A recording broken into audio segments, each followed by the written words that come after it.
Antipolo to Pangasinan.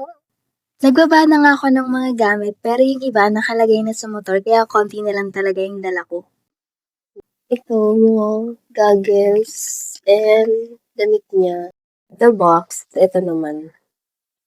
Yan, ito damit ko yan. Kapote, shades, vacuum. Ito, other pants namin. And visor.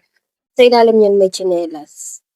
Talagang nag-fit check pa kami parang hindi pa late. Antipolo to Pangasinan. Gotta go. Kinita na rin namin yung isa pa naming kasama, nagpagas na rin kami niyan, then tara na! Nasa Bulacan na kami mga be, ingat lang kasi ang daming truck dito. Nag-stop over muna kami sa Shell para mag-CR at bumili ng kape. Kailangan yan para may energy sa biyahe.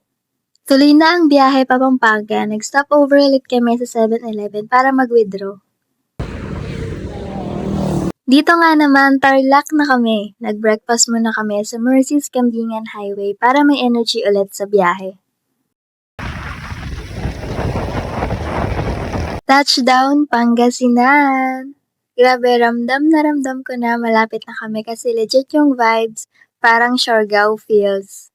Nandito na rin kami sa Casa Maria Beach House kung saan kami magstay. Ito yung room namin tapos yun yung dagat, sobrang relaxing. So, maghahanap kami ngayon ng Fujay. Late lunch na to.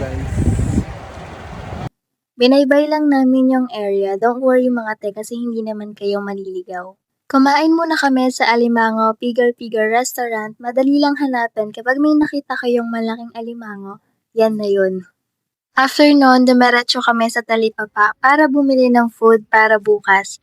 Halos kumpleto na gulay, isda, paper plates, utensils, at meron pang marinated liempo. Bumalik na rin kami sa resort para maganda-gandahan. Syempre, kailangan yan. That's it for now. Until the next adventure.